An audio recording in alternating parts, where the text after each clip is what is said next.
Kalau kita sedang dalam kondisi sendiri, butuh teman curhat, Allah sebaik-baik tempat curhat. Butuh pertolongan, Allah sebaik-baik penolong. Butuh kebaikan, Allah memiliki segala kebaikan. Butuh jalan keluar, Allah lah yang satu-satunya yang punya jalan keluar dari semua kebuntuan hidup kita. Makin banyak masalah, makin dekat sama Allah. Nggak apa-apa kalau kita ngerasa, saya mah nggak pede dekat sama Allah. Kenapa? Saya banyak dosa. Kalau gitu dekat sama Allah sebagai pendosa. Gimana dekat sama Allah sebagai pendosa? Tadi, Rabbi zalamtu nafsi faghfirli. Ya Rabbi, saya menzalimi diri saya sendiri, maka ampunkanlah dosa saya. Deketin Allah dengan minta ampun. Nggak pede datang ke Allah. Kenapa? Soalnya takut ngecewain Allah. Kan kita udah minta, nanti Allah ngasih. Udah gitu, namanya manusia kadang-kadang kalau udah selesai dari masalah, balik lagi dia. Jauh lagi dari Allah, lalai lagi, dosa lagi, kan suka gitu. Karena kita masih kayak ragu sama kemampuan kita. Saya bisa nggak ya istiqomah? Saya bisa nggak ya taubatan nasuha? Daripada nanti saya udah minta sama Allah, Allah tahu banget kalau saya itu masih labil, kan nggak enak. Udah nggak apa-apa. Kita berbuat dosa, datang lagi sama Allah. Dosa lagi, datang lagi sama Allah. Kapan sih Allah pernah putus asa mengampuni dosa hambanya? Yang ada itu adalah hambanya putus asa minta ampun kepada Allah. Allah mah nggak pernah putus asa. Nggak ada kalimat satupun di Al-Quran dan hadis Allah bilang gini, saya nggak akan ngampunin dosa kamu lagi. Kenapa? Udah 3 kali saya ampunin, kamu ulangi. Nggak pernah Allah ngomong kayak gitu. Baik di Al-Quran nggak pernah, di hadis nggak ada. Baik hadis Nabi nggak ada, hadis Qudsi juga nggak ada. Nggak ada cerita Allah itu ketika kita datang pertama, ya diampunin. Datang kedua, udah deh. Datang ketiga, ini terakhir ya. Allah nggak pernah ngomong gitu kan? Pas yang keempat, tidak ada maaf bagimu. Nggak ada Allah ngomong kayak gitu. Selalu, wahai hambaku, Qul ya ibadiyalladzina asrafu ala anfusihim. Katakan kepada hambaku yang sudah banyak dosa dan menzalimi diri sendiri. Qul ya ibadiyalladzina asrafu ala anfusihim. Allah tuh baik banget loh sama kita. Allah tahu kita banyak dosa, tapi Allah masih manggil kita tuh ibadi, hambaku gitu coba. Itu panggilan lembut loh dari Allah. Allah kalau kasar panggil nama, ya Hanan, itu kasar tuh. Tapi ya ayah abdi itu lembut. Sama kayak Aisyah kalau marah sama Rasulullah manggilnya Muhammad. Aisyah, ini kata Aisyah sendiri, Aisyah radhiyallahu anha. Jadi kalau Aisyah manggil Rasulullah, ya Rasulullah, itu lagi enak tuh perasaannya, lagi moodnya lagi enak. Tapi kalau ya Muhammad, itu lagi marah. Tapi Rasul dipanggil Muhammad biasa-biasa aja ya. Kita mah kalau dipanggil nama, istri celaka nih, durhaka segala macam, keluar dalil. Nabi aja yang punya dalil nggak pernah ngeluarin, kita yang nggak punya dalil suka ngeluarin, kan aneh tuh. Hadis itu ucapan siapa? Ucapan Nabi kan? Ucapan saya apa ucapan Nabi? Lalu kenapa saya lebih sering mengeluarkan hadis itu daripada Nabi? Kan aneh tuh. Nabi aja yang ucapan beliau sendiri, hadis beliau sendiri, nggak pernah ngeluarin hadis-hadis tentang istri harus kayak gini untuk ngedidik istrinya supaya istrinya tunduk. Nggak. Nabi mah ngeluarkan hadis itu kepada kaum muslimah dalam suasana yang nyaman. Tapi kalau lagi marah nggak mau pakai hadis, nggak mau pakai ayat. Kita kalau lagi marah ayat hadis keluar semua tuh. Jadi taklim kita itu bahan untuk marah gitu. Kalau lagi marah terus keluarin nih ayat-ayat yang kemarin saya dengar di taklim.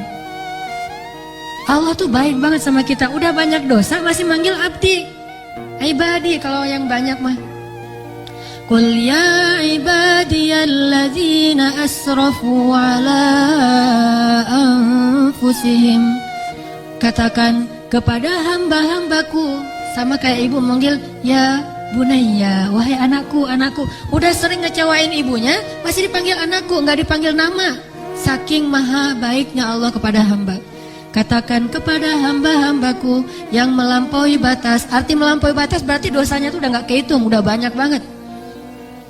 Dia buat zina, dia membunuh, dia minum khamar, kalau sekarang narkoba, dia pokoknya durhaka, ninggalin sholat, semuanya dia lakukan, termasuk perdukunan, syirik.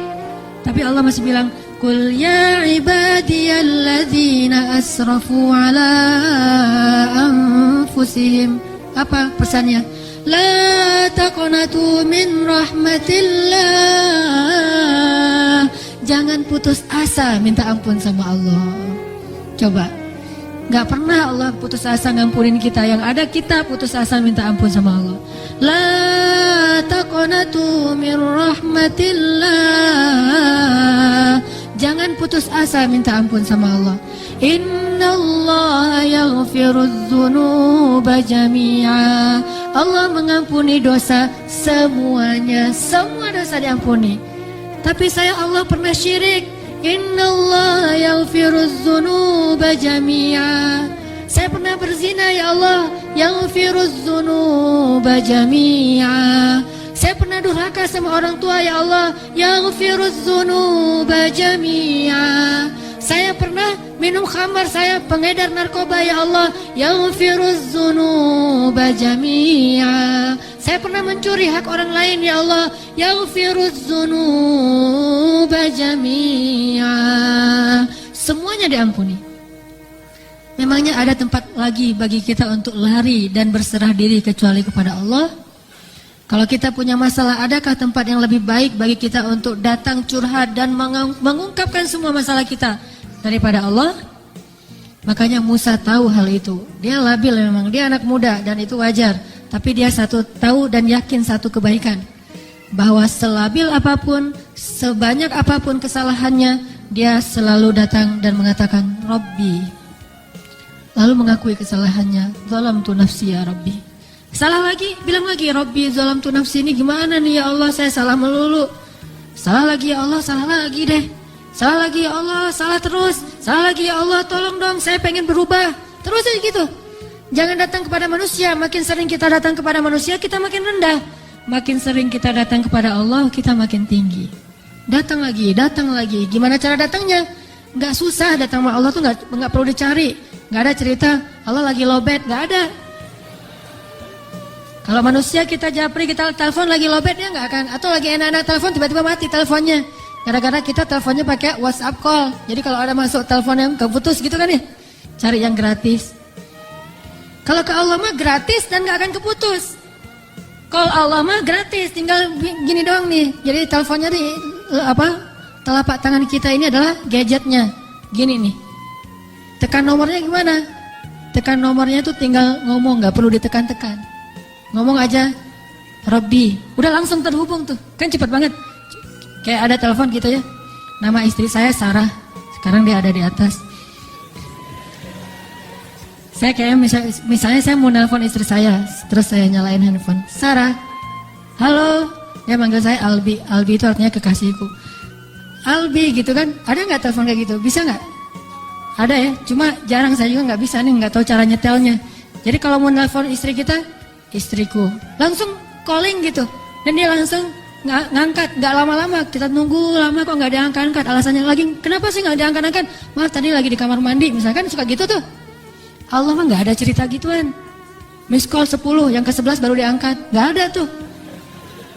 Allah mah nggak ada miss call, nggak ada disconnect, nggak ada sinyal jelek, nggak ada habis pulsa, nggak ada kepotong sama call yang lebih berbayar mahal. Gak ada yang kayak gitu-gituan. Kalau Allah mah tinggal bilang, Rabbi, ya abdi, labbaik ya abdi, aku terima apa yang kamu butuhkan ya abdi, sebutin gitu. Allah tuh gitu, cuma kitanya gak mendengar dengan lisan, dengan telinga. Kita harus mendengar itu dengan hati kita. Kalau kita yakin, ana inda dhanni abdi bi, aku tergantung yakinnya hambaku, prasangka hambaku, gimana perasaan hambaku. Kalau kalian yakin aku mendengar dan mengijabah, aku pasti mendengar dan mengijabah. Kan gampang, Allah mah tergantung kita ya. Jadi jangan salahin Allah, Allah aja bilang tergantung kita. Kalau kita ngerasa doa kita nggak diijabah, jangan salahin Allah, kok Allah nggak ngijabah. Salahin diri kita, kenapa kita nggak yakin Allah mengijabah. Yakin kok, kalau yakin ngapain dipertanyain.